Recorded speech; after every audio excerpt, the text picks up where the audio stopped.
하나님의 말씀 사도행전 2장 1절에서 4절의 말씀입니다. 사도행전 2장 1절에서 4절의 말씀을 한 목소리로 읽으시겠습니다. 같이 읽습니다. 오순절 날이 이미 이름에 그들이 다 같이 한 곳에 모였더니 호련히 하늘로부터 급하고 강한 바람 같은 소리가 있어 그들이 앉은 온 집에 가득하며 마치 불의 혀처럼 갈라지는 것들이 그들에게 보여 각 사람 위에 하나씩 임하여 있더니 그들이 다 성령의 충만함을 받고 성령이 말하게 하심을 따라 다른 언어들로 말하기를 시작하니라. 아멘. 오늘 이 말씀을 읽으면 오순절 날에 성령이 마가의 다락방에 모인 제자들에게 임하셨다라는 내용입니다. 그 내용 중에 성령의 임재하심을 표현하고자 누가는 사도행전을 기록하면서 성령의 임재하심을 바람처럼 불처럼 임하셨다라고 소개합니다. 여러분, 제가 한 가지를 묻습니다. 성령이 임하시면 사람은 냉정해질까요? 열정적인 모습이 될까요? 어떻습니까? 어떻게 생각하십니까? 저는 열정적인 줄 알았어요. 그래서 젊은 날 하나님께 예배드리는 그 가운데 성령 집회라고 하는 그 예배 중에 늘 불로라고 하는 그 찬송을 참 많이 불렀어요. 실제로 저는 은혜를 받았고 그 은혜 가운데 거했습니다. 그래서 불로 임하시는 성령, 뜨거우신 또는 열정적인 그 성령의 은혜다라고 저는 그렇게 지내왔습니다. 그런 가운데서 오늘은요, 제가 왜 열정에 대한 이야기를 묻지 아니하고 냉정에 관한 이야기까지도 사용하면서 여러분에게 묻는 걸까요? 여러분, 본문 1절에서 3절을 자세히 읽어보면 성령이 임하신 모습을 바람으로 불로 묘사하고 있지요. 바람에 대한 표현은 하늘로부터 급하고 강한 바람 같은 소리가 있어 그들이 앉은 온 집에 가득했다라고 나와요. 오순절에 이때의 기온은요, 여름이 시작이 되는 때예요. 더위가 시작하는 때란 말입니다. 이러한 때에 바람은 눈에 보이지 아니하지요.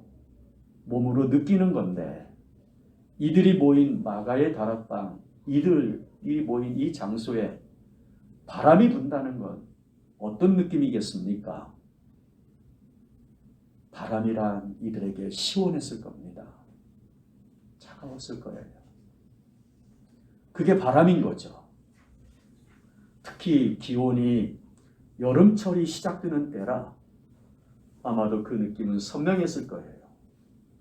그랬을 때 이 성령의 임재하심을 바람이다 라고 누가는 설명하고 있어요. 또다시 또 다른 표현으로 불처럼 임하셨다 라고 나와요. 마치 불의 혀처럼 갈라지는 것들이 그들에게 보여. 바람은 눈에 보이지 않지만 불은 보이지요. 실제로 이들의 눈에 보였고 그 성령의 임하심의 형상이 각 사람 머리 위에 불로 임하셨다는 거예요. 이걸 보았다는 거예요. 그러니까 불의 이미지는요, 뜨겁지요. 그것을 사람의 마음으로 표현하면 열정적이다 할 수 있게 됩니다. 불의 이미지가 그렇다면 바람의 이미지는요, 성령을 어떻게 임재하심을 어떻게 여러분들은 이 말씀을 보면서 생각하시겠습니까? 성령이 하시려는 일 5절부터 이제 제자들의 모습으로 나와요. 그러나 일단 하나님의 임재라고 말하는 성령의 이 임재하시는 사건을 우리가 어떻게 받아들이고 살펴야 하는지 먼저 정리할 필요가 있어요. 모세의 인도 아래 이스라엘 백성이 애굽에서 나옵니다. 광야를 지나서 그들이 이제 한 곳 홍해 앞에 이릅니다. 그런데 앞에는 홍해인데 뒤에 이들이 생각하지 못한 애굽의 군대가 쫓아온 거예요. 그런 상황에서 이스라엘 백성들이 여러분들이 잘 아시는 대로 원망하고 불평하죠. 이들의 불안한 마음을 숨김없이 드러내요. 애굽에 죽을 자리가 없어서, 매장지가 없어서 우리를 여기까지 인도해 내놓고 여기서 죽게 하려고 우리를 인도해 냈느냐고 사람들이 하나님을 향하여, 모세를 향하여 원망합니다. 이때의 마음이요, 여러분 이해되지 않으십니까? 얼마든지 이해될 수 있어요. 앞에는 홍해이고요, 뒤에는 애굽의 군대예요. 어느 곳으로도 도망할 길이 없는 막혀진 그 광야의 그 바다 앞에서 이들이 가지는 절망, 그에 따르는 불안감은 이루 말할 수 없었을 겁니다. 그런데 모세가 이들에게 전혀 다른 말을 합니다. 우리 같이 읽어보겠습니다. 출애굽기 14장 12절이요. 교재를 보면서 함께 읽어보겠습니다. 모세가 백성에게 이르되 너희는 두려워하지 말고 가만히 서서 여호와께서 오늘 너희를 위하여 행하시는 구원을 보라.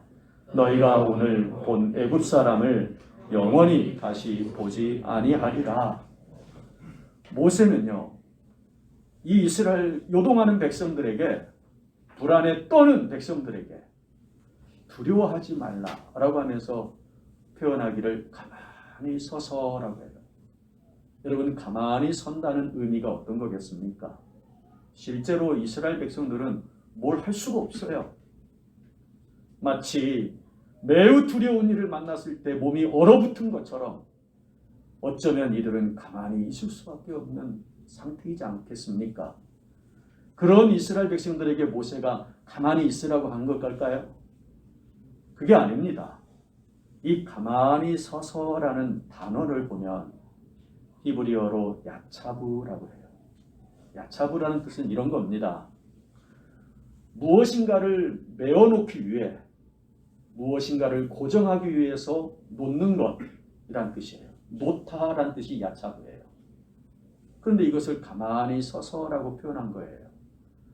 놓다, 무엇을 고정하기 위해서 놓는 것. 그러면 지금 애굽의 군대가 쫓아왔고 앞에는 홍해예요. 이게 지금 이스라엘 백성들의 상황이에요. 그 상황 속에서 모세가 말하기를 이 상황과 또한 하나님의 구원하심을 보라고 외치는 이 모세는 너희가 가만히 서서라고 할 때 놓으라는 말이에요. 너희들의 이 마음을 묶어 놓을 수 있는, 너희들의 마음을 고정시켜 놓을 수 있는 그것을 놓으라는 거예요. 거기에 놓으라는 거예요. 어디에 놓아야 되겠습니까? 어디에 마음을 고정시켜야겠습니까? 애굽의 군대가 주는 상황에 마음을 놓아야 할까요? 하나님의 구원하심을 보라고 하시는 그 하나님께 마음을 고정하기 위해서 거기에다가 놓아야 할까요? 야차부, 너희들의 마음을 놓으라는 거예요. 이렇게 말하는 모세는 또 어땠을까요? 이미 모세는요, 하나님께 마음을 고정하고 있어요. 그 하나님께 고정하기 위한 마음을 고정하기 위해서 이미 모세도 내려놓았다는 거예요. 그리고는 말하는 거예요. 사람들은 불안해서 왔다 갔다 어찌할 바를 알지 못하는데, 여러분 한번 마음속으로 그려보세요. 모세가 이 말을 할 때 모세의 얼굴 표정이나 그의 태도, 모습은 어땠을까요? 이미 하나님께 고정한 마음, 묶어놓은 마음, 그 누구보다도 차분한 모세이지 않겠습니까? 그런 모세가 이렇게 말해요. 출애굽기 14장 13절에 여호와께서 너희를 위하여 싸우시리니 너희는 어떻게 하라고 그래요? 가만히 있으라는 거예요. 야차부하라는 거예요. 여호와께서 너희를 위하여 싸우실 것이다. 그러니 너희는 가만히 있으라. 너희들의 마음을 하나님께 매기 위하여 그 불안한 마음을 놓으라는 거죠. 하나님께 놓으라. 그러니까 모세는 하나님의 임재를 경험하는데 그 모세의 마음은, 그 모세의 모습은 매우 차분해지는 걸 알 수 있어요. 불안하고 요동하는 백성들과는 다른 거죠. 오늘 이러한 차분함이 하나님의 임재 가운데 우리 가운데 허락되어지는 줄 믿습니다. 여러분의 삶에도 필요합니다. 그렇지 않습니까? 여러분의 삶에 이 차분함, 하나님의 임재 속에서 느껴지는 이 평안함, 하나님의 생각을 따라가는, 하나님의 일하심을 따라가는 그 모습으로 두려워하지도 놀라지도 무서워하지도 않는 그 마음의 상태로 오늘 저와 여러분은 성령의 임재를 경험해야 할 줄 믿습니다. 엘리야가 매우 낙심합니다. 그 낙심한 모습을 이렇게 표현해요. 열왕기상 19장 4절에 보면 광야로 들어가 하룻길쯤 가서 한 로뎀나무 아래에 앉아서 자기가 죽기를 원하여 이르되 여호와여 넉넉하오니 지금 내 생명을 거두시옵소서. 나는 내 조상들보다 낫지 못하나이다. 여러분, 엘리야가 제가 지금 이렇게 조용히 읽으니까 매우 차분해진 것 같습니까? 아니지요. 죽기를 구하고 있는데 여러분, 이 엘리야가 참 아마 격정적이지 않았을까? 하나님, 나 죽기를 원해요. 내 이제 족합니다. 나 데려가 주세요. 그렇게 이제 하나님께 말하고 있는 거 아닙니까? 왜 이렇게 말해요? 엘리야가요, 정말 열심히 일했어요. 그 열심히 일한 모습이 하늘에서 비가 내리지 않게 하거나 하늘에서 불이 내려오게 하거나 왜 이렇게 일을 했을까요? 이스라엘이 바알을 섬기는 데서 돌아서게 하려고, 하나님만을 오직 섬기게 하려고, 하나님의 백성으로 살게 하려고 엘리야가 선지자 역할을 한 거예요. 그런데 그런 엘리야가 왜 죽기를 원합니까? 사역의 열매가 안 보이는 거예요. 이스라엘의 변화가 좀처럼 눈에 보이지 않아요. 그것을 엘리야는 죽음의 이유로 삼습니다. 우리 읽어볼까요? 열왕기상 19장 10절 함께 읽어보겠습니다. 내가 만군의 하나님 여호와께 열심히 유별하오니 이는 이스라엘 자손이 주의 언약을 버리고 주의 제단을 헐며 칼로 주의 선지자들을 죽였음이오며 오직 나만 남았거늘 이제는 내 생명도 빼앗으려 하나이다. 그렇게 기록이 돼요. 그러니까 엘리야는 말하잖아요. 정말 내가 열심히 유별했습니다. 이 말은 하나님, 저 정말 열심히 일했지 않습니까? 그런데 이게 뭡니까? 오히려 하나님을 섬기기보다는 바알을 섬기려 하고 주의 말씀을 따르기보다는 말씀을 떠나버리고 주의 제단을 헐어버리고 주의 선지자들을 다 죽이고 이제 나만 남았는데 나까지도 죽이려 하는 이 모습, 저는 살 소망이 없습니다. 더 이상 일하고 싶지 않습니다. 조카오니 나를 데려가 주십시오. 이게 지금 엘리야의 격정적인 모습인 거예요. 나 죽기 원합니다.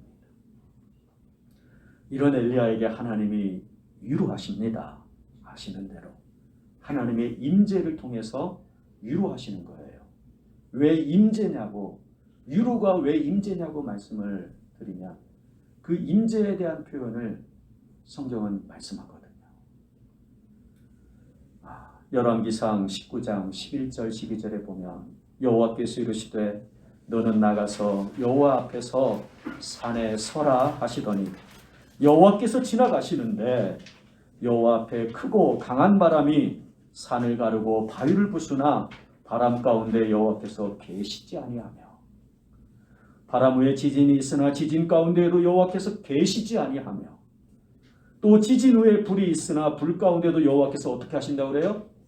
계시지 않아요. 자, 계시지 않습니다. 계시지 않습니다.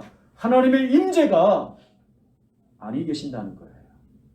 어떤 상황에서요? 바람이 불어요. 그 바람이 어떤 바람이에요? 바위를 부수는 바람이에요. 하나님이 지나가시는 역사로서의 그 일들의 현상인데 마치 엘리야가 하늘에서 불을 내리게 하든지 비를 오지 않게 하든지 하는 그 놀라운 역사인 거죠. 그런데 하나님이 계시지 아니하며 라고 하는 거예요. 바람, 지진, 불, 그 놀라운 일들 앞에서 하나님은 엘리야에게 보여주신 거예요. 여기 하나님이 계시지 않는다는 거예요. 임재가 없다는 거죠. 언제 임재하시느냐? 마지막에요. 불 후에 세미한 소리가 있는지라. 세미한 소리요.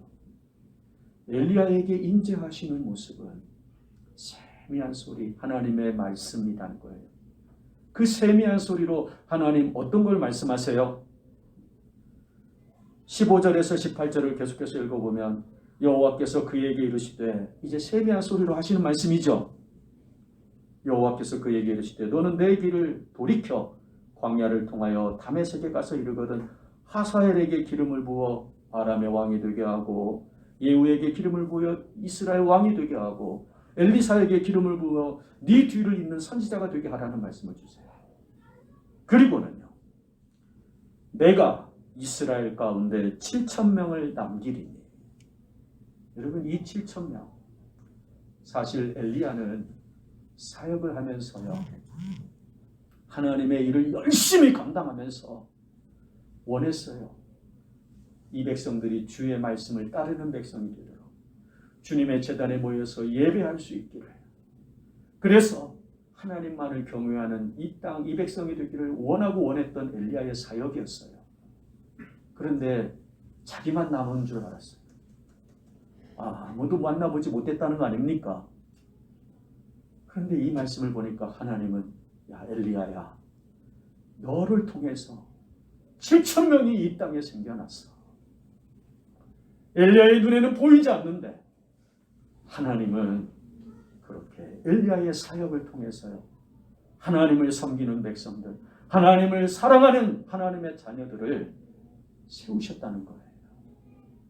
그들은 어떤 사람들이에요? 바알에게 무릎을 꿇지 않았고 바알에게 입맞추지도 않은, 즉 바알을 조금도 마음에 두거나 생각하지 않는, 오직 하나님만을 따르고 의지하려는 사람들을 7,000명을 이 엘리야의 사역을 통해서 세우셨다는 겁니다. 하나님의 이 세미한 음성 속에서 엘리야에게 임재하셨을 때 이 하나님의 말씀이 엘리야에게 어떤 말씀이 되었을까요? 위로가 될 줄 믿습니다. 힘이 될 줄 믿습니다. 그래서 엘리야가 나가는 거예요. 죽으러 들어왔던 그 광야길을 이제는 말씀을 의지하여서 그가 하나님이 나에게 주신 이 말씀, 힘을 다해서 이루는 자로 나아가지요. 열정이라는 건요, 이런 겁니다. 하나님의 임재 가운데 느껴지는 열정, 그건 바로 말씀을 이루기 위하여 힘을 다하는 그 아름다운 모습에 여기 있는 우리 오산서문교회 성도님들도 함께 하셔야 할 줄 믿습니다. 여러분, 성령님이 임하시면 바람처럼, 그래서 냉정이라는 표현이 좀 그럴까요? 모세처럼 차분해지는 하나님의 마음, 하나님께 고정된 마음, 하나님께 내 마음을 묶어버린 그 모습으로 사람들은 다 동요할 때, 그때 차분한 마음으로 구원을 외칠 수 있는 그 모습, 성령의 바람처럼 임하시는 역사인 줄 믿습니다. 더불어서 말씀을 이루는 자로 그 일에 힘과 정성, 뜻을 다하여 온 힘을 다할 수 있는 사람, 성령이 불과 같이 임한 하나님의 사람의 모습인 줄 믿습니다. 성령의 임재 가운데서요. 그 임재 속에서 있었던 사람 하나, 베드로. 그는 성령의 임재를 바람처럼 불처럼 경험한 사람이에요. 그럴 때 베드로의 모습을 한번 봅시다. 그가 어떻게 성령의 임재를 나타내고 있는지 정확하지 않겠습니까? 그렇죠? 베드로가 이렇게 말합니다. 사도행전 2장 14절이요. 제가 읽어볼게요. 베드로가 11 사도와 함께 서서 소리를 높여 이르되 유대인들과 예루살렘에 사는 모든 사람들아 이 일을 너희로 알게 할 것이니 내 말에 귀를 기울이라. 이 일, 설명을 드리면 성령의 임재 속에서 이 제자들이 오순절을 지키기 위하여 각 처에서 온 많은 사람들을 각 지역의 방언으로 하나님 나라의 일을 전하기 시작한 거예요. 그럴 때 듣는 사람들이 우리가 태어난 지역의 말로 하나님의 이 아름답고 위대한 일을 듣는도다 하거든요. 그러면서 기이하게 여기는 그때에 베드로가 이렇게 나타나는 일, 이 현상을 너희에게 알게 하리라 라고 하면서 일어나서 말하는 거예요. 이때 베드로가 어떻게 말하는가 우리 같이 읽어봅시다. 사도행전 2장 22절 24절이요. 함께 읽습니다. 이스라엘 사람들아 이 말을 들으라. 너희도 아는 바와 같이 하나님께서 나사렛 예수로 큰 권능과 기사와 표적을 너희 가운데서 베푸사 너희 앞에서 그를 증언하셨느니라. 그가 하나님께서 정하신 뜻과 미리 하신 대로 내준 바 되었거늘 너희가 법 없는 자들의 손을 빌려 못 박아 죽였으나 하나님께서 그를 사망의 고통에서 풀어 살리셨으니 이는 그가 사망에 매여 있을 수 없었음이라. 여러분, 이 베드로의 상태가 어떻게 느껴집니까? 막 흥분한 상태입니까? 매우 차분해진 상태입니까? 각기 느낌에 따라 들리겠지요. 저는 이 말씀을 읽으면서 제 개인적으로 베드로가 매우 논리적이죠. 그렇지 않습니까? 그런데 이전의 베드로의 모습을 보면 그는 매우 다혈질적인 모습을 보여줬거든요. 마치 생각하기도 전에 말을 하고 행동이 앞서는 사람으로서의 베드로의 모습을 성경은 많이 보여줬어요. 그런 베드로하고 달라요. 많이 달라요. 그럴 때 이 베드로가 전하는 내용을 가만히 보면 너무 질서정연해요. 그러면서 예수님의 십자가와 부활을 전하는데 그렇게 매끄러울 수가 없는 거예요. 여러분, 복음을 전할 때 예수님이 하신 일을 이렇게 전한다면 우리도 얼마나 좋겠습니까? 그죠? 그렇지 않습니까? 그러면서 베드로가 또 연이어서 하는 말이 있어요. 사도행전 2장 36절에 보면 이스라엘 온 집은 확실히 알지니 너희가 십자가에 못 박은 이 예수를 하나님이 주와 그리스도가 되게 하셨다라고 전해요. 예수님은 구원자시라는 말씀을 전하고 있는 거예요. 그러니까 베드로는요, 마치 막 흥분한 상태로 어떻게 할 수 없어서 전하는 게 아니라 오히려 듣는 사람들이 흥분하고 있지요. 도대체 이 일이 무슨 일인가? 왜 우리가 태어난 각 지역의 말로 하나님 나라의 일에 관한 말씀을 듣고 있는가? 저들이 누구이냐? 저들은 다 예루살렘 사람 아니냐? 그런데 어떻게 저들이 지금 우리가 태어난 지역의 말로 말하고 있느냐? 이렇게 막 사람들이 흥분하고 있는데 베드로는요, 그런 그들에게 예수님의 십자가와 부활하심을, 예수님은 하나님이 보내신 구원자이심을 너무나도 분명하고 선명하고 확정적으로 전하고 있는 거예요. 오늘 이러한 베드로가 성령의 임재 가운데 있었다는 것 아시지요? 베드로가 그렇게 말할 수 있었던 건요. 예, 오늘 본문 4절의 내용이 그 근거예요. 함께 읽어볼까요? 그들이 다 성령의 충만함을 받고 성령이 말하게 하심을 따라 다른 언어들로 말하기를 시작합니다. 성령이 말하게 하심으로. 그러니까 베드로가 이렇게 예수님을 전할 수 있었던 것은 베드로 안에 성령의 임재가 계신다는 거예요. 그로 인한 베드로의 전함이니까 결국 성령의 말하게 하심이라는 거죠. 성령의 임재 가운데서 베드로의 모습은 너무 논리적인 거예요. 저는 어린 시절 성령의 은혜를 체험하면서 현상들을 보았어요.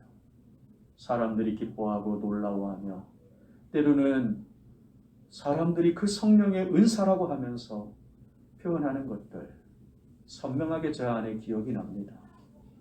저도 그 은혜 중에 한 사람으로서 은혜를 받았고요. 죽을 줄 알았던 사람이 살아난 것이니까 정말 저도 확실한 은혜를 받은 거죠. 그러나 성경은 하나님의 이 깊고도 부유한 말씀은 우리에게 성령의 일하심을 불처럼 역사하시는 그 일하심으로만 말씀하지 않으시고 바람처럼 일하시는 성령의 역사로도 가르쳐 주신다는 거예요. 그래서 사람들이 두려워하고 힘이 들어하고 아파하는 그때에 진리를 따르고 생명을 따르는 그 모습, 성령의 임재 속에서 저들에게 소망을 주고 저들에게 사랑을 느끼게 하고 저들에게 믿음으로 돌아오게 하는 이 말씀, 바람처럼 역사하시는 하나님의 말씀도 있다는 거죠. 오늘 여기 있는 저와 여러분이 성령의 임재를 소망해야 할 줄 믿습니다. 그럴 때 여러분들의 생각을 넓게 여십시오. 하나님은 나로 하여금 정말 불안하고 힘들어할 수밖에 없는 상황인데도 나를 차분하게 하나님의 평강을 따라서 일하게 하시고 하나님의 진리를 따라서 말하게 하시겠구나. 그 은혜를 내가 사모해야지. 하나님이 나에게 주신 말씀, 이 말씀 비록 상황은 전혀 받지 않지만 하나님이 주시는 이 말씀, 어떤 현상에 내 마음을 둘 것이 아니라 세미한 소리로 나에게 말씀하시는 그 음성을, 그 말씀을 내가 따라서 이 말씀에 맞는 모습으로 힘을 다해야지. 내 온몸을 들여야지. 엘리야처럼 그렇게 하나님 앞에 서는 우리 오산성읍교회 성도 되시기 바랍니다. 성령의 임재는 여러분들 성경을 보면서 하나님의 사람들의 일함을 보십시오. 바울이 하나님 저 매우 아픕니다. 고쳐주세요 했잖아요. 그때 하나님께서 내 은혜가 내게 족하도다 하시지요. 바울에게 하나님의 임재가 임한 거예요. 말씀이 들린다는 거예요. 그랬을 때 바울은 자신의 약함을요 받아들입니다. 여러분, 하나님의 임재는요 몸이 뜨거워지고 내 몸에 어떤 변화가 일어나고 물론 그럴 수 있어요. 그러나 그러지 않을 수도 있다는 거예요. 오히려 내가 아프고 괴롭고 힘들어하는 이것을, 이 약함을 받아들이라는 말씀으로 주신다는 거예요. 바울은 그 약함을 받아들이고는요, 내가 약한 이것을 하나님의 은혜가 임하시니 내가 약하기 때문에 하나님의 은혜가 임하는 거 아닌가? 그렇다면 나는 이 약함을 자랑하리라. 내가 약한 이것을 나는 자랑하겠고 오히려 이 약함으로 내 약함을 드러낼 것이 아니라 하나님의 강하심을 드러내리라. 내가 약한 그때에 내가 곧 강함이라고 말하는 바울의 이 신앙이 되는 것. 약함을 받아들이고 강함으로 바꿀 수 있는 이유가 하나님의 임재 속에 있다는 거예요. 예수님께서요 겟세마네 동산에서 기도하실 때 잡히시지요. 예수님을 잡으러 온 말고의 귀를 베드로가 칼을 빼어 쳤습니다. 그때 예수님은 너 칼집에 칼을 꽂으라 하시고는 이것까지 참으라고 하세요. 왜 이렇게 말씀하실까? 예수님은 하나님의 임재 가운데에서 하나님의 뜻을 살피는 자가 되는 거예요. 하나님의 임재하심이 12영이나 더 되는 군사를 이끌고 오실 수 있고 그 자기를 잡으러 온 사람들을 무찌르는 것이 하나님의 역사가 아니라 오히려 하나님의 뜻을 살피는 이유로서의 하나님의 임재가 되는 이 모습으로 예수님은 살피시면서요 십자가를 향해 걸어가시죠. 오히려 베드로가 격정적이었지요. 칼을 들었으니까요. 그건 사람의 생각이었다는 겁니다. 하나님의 생각은요, 하나님의 일하심은, 성령의 임재 가운데 있는 모습은 이렇게 하나님의 사람으로 하여금 바람처럼 불처럼 역사하시는, 그렇게 표현되어지는 이 누가의 사도행전 기록의 모습처럼요 오늘 우리에게도 폭넓게 이루어진다는 거죠. 여기 있는 우리 모두는 다 예수 그리스도를 믿어 구원의 은혜를 받은 줄 믿습니다. 아멘. 아멘이십니까? 아멘. 이 고백은 여러분이 예수님 안에 있다는 거예요. 여러분 예수님 안에 있다는 게 얼마나 좋은지요. 부족함이 없지요. 다윗은 그렇게 말했어요. 내게 부족함이 없으리로다. 예수님 안에 있다는 걸 그렇게 표현한 거예요. 우리도 똑같아요. 누구도 우리를 건드릴 수 없어요. 예수님 안에 있기 때문에. 누구도 우리를 그리스도의 사랑의 관계에서 끊을 자가 없어요. 예수님 안에 있기 때문에. 그런 우리에게 예수님 요구하시죠. 나도 너희 안에 거하리라. 자, 이제부터는요. 예수님이 내 안에 계신다는 이 사실을 성도된 우리에게 주님은 묵상하라는 거예요. 의지하라는 거예요. 바라보고 생각하라는 거예요. 예수님을 따르면서 살라는 거지요. 그러면 예수님 안에 있는 것, 있음으로 해서 예수님이 이루어 놓으신 것들이 있지 않겠습니까? 예수님 안에 있기 때문에 그게 바로 하나님의 나라와 의라고 한다 할 때 그 나라와 의를 여러분의 가정과 일터에서 경험하는 줄 믿습니다. 모세가 경험했고 엘리야가 경험한 거죠. 이제는 우리가 경험해야지요. 그렇지 않습니까? 성령의 임재 가운데서요. 우리가 경험해야 하지 않겠습니까? 성령으로 말미암아 차분해지든지 성령으로 말미암아 말씀에 힘을 다하는 모습이 되든지요. 미지근한 상태로 있지 말라는 거예요. 하나님은 그 상태를 토하여 내치겠다고 하셨어요.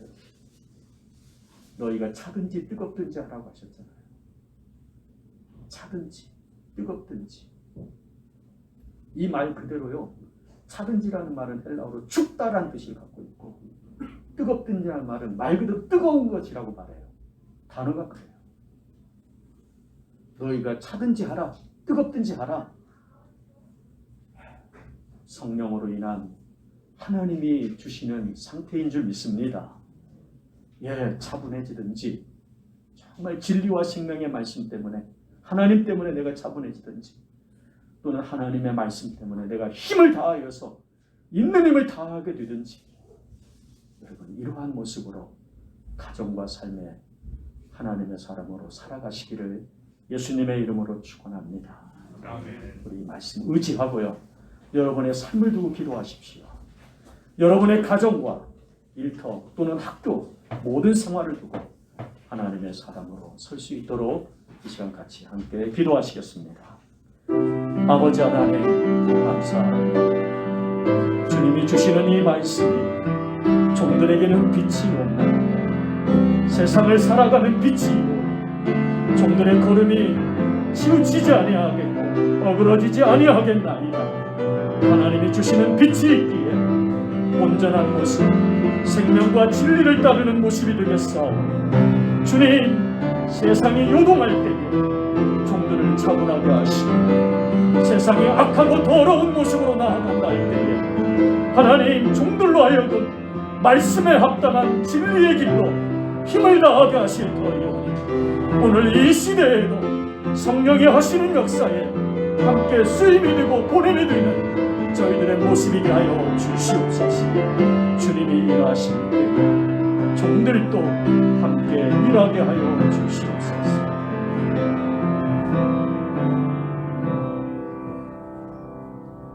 아버지께서 일하시니 나도 일한다 하신 주님, 이제 저희들 또한 주님이 일하시는 그때에 함께 일할 수 있는 주님의 종들이 되게 하여 주옵소서. 예수님의 이름으로 기도하옵나이다. 아멘. 찬송 400